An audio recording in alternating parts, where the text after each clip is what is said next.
Bonjour à tous, alors aujourd'hui dans cette vidéo un exercice tiré du bac STI 2D de 2018 en métropole, exercice 4, donc des probabilités avec la loi normale et en partie B, un intervalle de confiance. Donc on va utiliser beaucoup les calculatrices, Texas et Casio. Donc on est parti, on a un industriel qui commercialise des portes, ça c'est tout le texte, il faut bien le lire. Chose importante, on vous dit, c'est capital, les résultats seront arrondis à 10-4, donc on va garder nous 4 chiffres à paire virgule à chaque fois. Et on vous dit que le prix de ces portes en euros, eh bien c'est une variable aléatoire qui va suivre la loi normale. Donc d'espérance mu égale 3000, donc ça c'est une sorte de moyenne, la moyenne 3000, le prix de vente en moyenne de 3000 euros et l'écart type de 750. On a donc une première question qui nous propose de calculer la probabilité que x soit entre 1500 et 4500. Alors là, il y a deux façons de faire. Soit on fait à la machine, ce qui marche très très bien, soit on utilise le cours et une fameuse règle, la règle des 2 sigma. Rappelons rapidement cette règle des 2 sigma. Alors, il faut donc une variable aléatoire qui suit, donc ici, une loi normale, donc paramètre 3000 et sigma carré, donc 750. C'est noté comme ça veut tout simplement dire que l'espérance, donc c'est 3000 et l'écart type, c'est 750. D'accord? Alors, la règle, c'est quoi? Eh bien, quand on prend la variable donc grand X, si on veut chercher quand est-ce qu'elle est à 2 sigma de la moyenne, c'est-à-dire à mu plus 2 sigma ou au maximum à mu moins 2 sigma, eh bien la probabilité d'être justement dans cet intervalle, c'est la règle des 2 sigma, elle est de 0,95 à peu près. Problème, c'est qu'en général, on n'a pas appris les 4 décimales. Comme on demande le résultat arrondi à 10-4, ça va nous poser un petit problème, donc on sera quand même obligé de prendre la machine. Mais ce résultat qu'on va trouver correspond au cours. Donc ici, alors normalement même, souvent on demande aux élèves d'apprendre 95,4, mais on n'a pas la quatrième décimale. Ici, pourquoi je parle de cette règle? Parce que si je fais 3000 moins 2 fois 750, ça fait 3000 moins 1500, ça donne 1500. Et 3000 plus 2 fois 750, ça fait 3000. Donc ici, on est effectivement sur la règle des 2 sigma, mais elle est un peu trop précise, donc on va devoir utiliser la calculatrice. Alors je vais commencer par Texas. Donc voici la Texas, à 83. Le menu qui concerne ce chapitre, c'est le menu des distributions. Ici, au-dessus de variable, donc seconde variable. Et on va aller dans la deuxième, normale f, la fonction de répartition de la loi normale. Ici, on veut donc être entre 1500 et 4500. Donc je tape borne inférieure 1500, borne supérieure 4500, espérance 3000, sigma 750. On n'a qu'à appuyer sur entrée deux fois et on obtient 0,95, 4. Et vous voyez qu'ici ça finit par 49, donc on va mettre 45. Donc voilà comment ça marche avec la Casio. Donc première réponse, la probabilité d'être entre x, que x soit entre 1500 et 4500, elle est donc de 0,9545. Voilà, avec une Casio. Voici un modèle classique. Bon, souvent les élèves ont la 35+, bien évidemment. On va utiliser ça, c'est le même fonctionnement. Vous allez par contre dans un menu, le menu statistique. Vous avez ici une touche distribution, on va dedans et on va à loi normale. Et on prend la NCD, la deuxième. Et on indique pareil, borne basse, lower, borne haute, 4500, upper. On donne sigma, 750. Faites attention, c'est dans l'autre ordre. Et mu, 3000. On n'a plus qu'à exécuter 0,9545. Voilà, ça marche très très bien. Et déjà une question. Deuxième question, du même genre, détermine la probabilité qu'une porte blindée coûte plus de 2500, donc on doit calculer la probabilité que x soit plus grand strictement que 2500, ce qui reviendrait d'ailleurs à la probabilité que x soit supérieur ou égal à 2500. Alors comment on fait ça? Parce que sur la plupart des machines, on doit donner une borne basse et une borne haute. Donc on va écrire ça plutôt sous cette forme x plus, donc x est plus grand que 2500, ça veut dire que 2500 est plus petit que x. Donc ça déjà, ça vous donne la borne basse, la lower, d'accord, sur la calculatrice. On n'a pas de borne haute, on va en inventer une. On sait bien que quand une variable suit la loi normale, On a la loi normale, c'est une courbe en cloche. D'accord, elle est comme ceci. Elle s'écrase assez vite dès qu'on est au-delà de 2, 3 sigma. Donc on peut prendre ici à droite un nombre très grand. Vous rajoutez au minimum 10 fois l'écart type. Donc ici, on a 3000. On va rajouter par exemple 7500. Vous pouvez mettre 10 000 si vous voulez. Même si vous voulez pas de risque, vous mettez 100 000. Vous êtes sûr ici que... Alors c'est une valeur approchée, mais elle sera vraiment très très proche. Hein. Donc dans la calculatrice, ici, eh ben, c'est tout bête. Hein. On prend donc notre... Ici, je vais commencer par une Texas. Je vais donc toujours dans le même menu, menu distribution. Deuxième, voilà. Et j'indique non plus 1500, mais 2500 comme borne basse. Et là, je vais mettre un très grand nombre.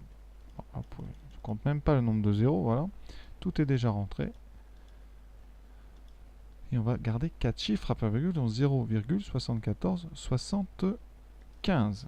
Donc ici, à peu près 0,7475. Avec une Casio, c'est la même chose ici. Par contre, ça va plus vite parce que le menu, on l'a déjà. On remonte, on met 2500. On met un avec plein de zéros, un très grand nombre, voilà. Et on a 0,7475. Une deuxième question. Troisième question, on vous demande de compléter un tableau. À chaque fois, il va falloir calculer donc P de X plus petit que quelque chose. On aura 3960 à calculer et P de X plus petit que 3970. Donc à la calculatrice, un peu comme tout à l'heure, on va devoir trouver une borne ici basse. Parce que là, à droite, c'est la borne ici, c'est la borne haute, la upper. D'accord? Donc là, ça veut dire qu'ici, on va inventer une borne basse en mettant un très gros nombre négatif. Voilà, c'est comme si vous mettiez moins l'infini en fait. On simule moins l'infini par un très grand nombre négatif. Voilà. Et pareil ici, ça permet comme ça d'utiliser ceci. Alors il y a certains modèles de calculatrices qui ont maintenant des menus qui font directement les inférieurs, notamment la NumWorks. Mais on verra ça plus tard. Vraiment, vous devez comprendre que si on met moins 100 000 ou moins 1 million, ça revient au même que si on mettait moins l'infini, puisqu'à bout d'un certain temps, il n'y a quasiment, mais vraiment plus rien à la 10e, 15e décimale. Texas. On revient donc sur le menu distribution. On commence à être habitué, normal. Ici, on met donc moins borne inférieure, la borne low. Voilà, très grand nombre négatif. On met 3960. On valide. Voilà, et on trouve ici, alors on va toujours arrondir à 4 chiffres, 0,8997. Donc on écrit à peu près 0, donc 89, 97. Et on va tout de suite faire le deuxième, ça sera fait avec, ici, on revient, alors tout doit déjà être rempli, c'est l'avantage ici, on a juste à changer 3970. Alors il y a des façons d'accélérer en faisant des grands tableaux, mais c'est pas utile ici. Voilà, vous allez trouver donc 0,90. Ici, ça finit par 52, donc on va arrondir à 21. 90, 21. Tout de suite, on s'occupe de la Casio. La voici.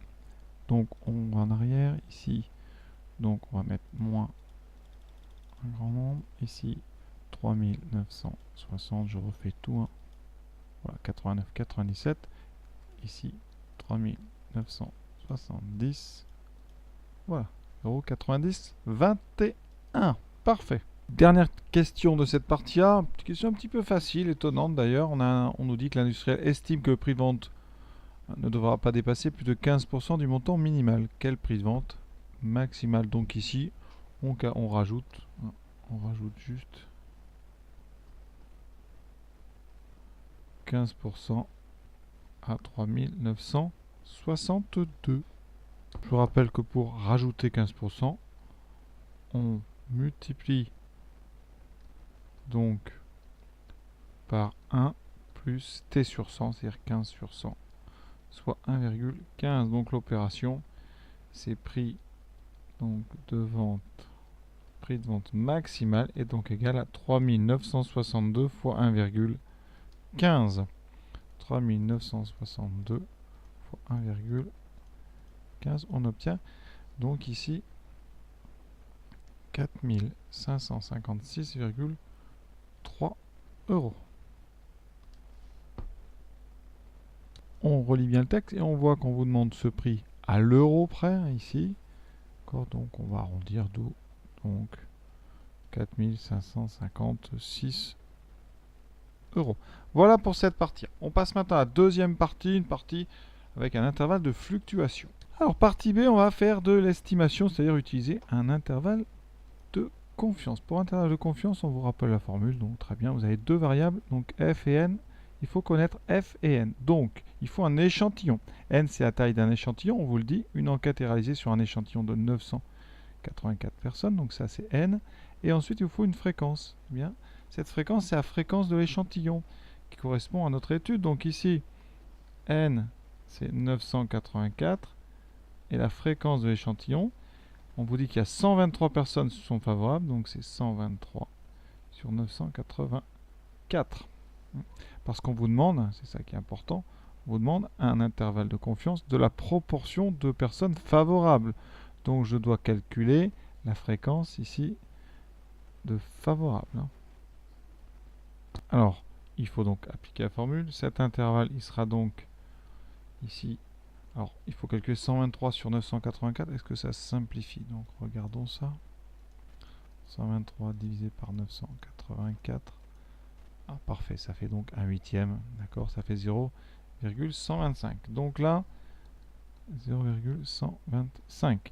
La formule, donc 0,125 moins 1,96 racine carrée donc de 0,125 fois 1 moins 0,125, donc 0,875 divisé par 984.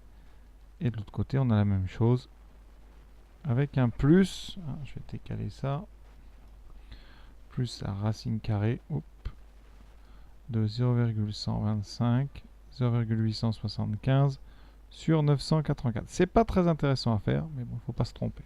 J'obtiens, vous voyez, donc un intervalle i. Alors j'arrondis à 10 moins 4. Donc à gauche, il faut toujours arrondir par défaut. Donc agrandir un tout petit peu. Donc ça fera 0, donc 10, 43. Bon, ça tombe bien parce que c'est l'arrondi. Donc on aurait trouvé. Et là, on doit arrondir le côté droit par excès. Donc 0,1457. D'accord? Excès à droite, défaut à gauche. Voilà notre intervalle de confiance. Dernière question. Pour que l'industriel prenne le risque d'investir, il faudrait qu'au minimum 20% des personnes soient favorables. D'accord? A-t-il intérêt à réaliser son projet? Alors, je rappelle, 20%, c'est égal à 0,2. Et 0,2, ça n'appartient pas à l'intervalle 0,1043, 0,1457. D'accord? Ça, c'est l'intervalle donc de confiance au niveau 95%.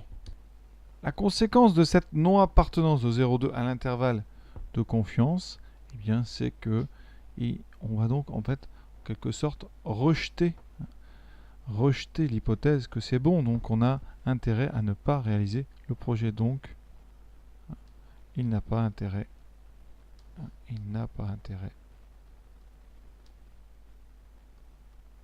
À réaliser le projet. Voilà, on ne va pas en dire plus parce que tout ça c'est au risque de 5%. C'est des choses, les intervalles de confiance, c'est très très compliqué. Ce ne sont pas des probabilités contrairement aux intervalles de fluctuation, donc on ne va pas en dire plus long pour éviter de dire des bêtises. Donc voilà, on va s'arrêter dans ce sujet, bon, qui n'est pas le sujet le plus intéressant du monde. Beaucoup d'utilisation de calculatrices, ça c'est un petit peu facile je dirais. Après c'est rassurant, mais globalement un sujet qui n'est pas vraiment très réussi. Voilà. À très bientôt en tout cas, bonne continuation à vous dans votre travail.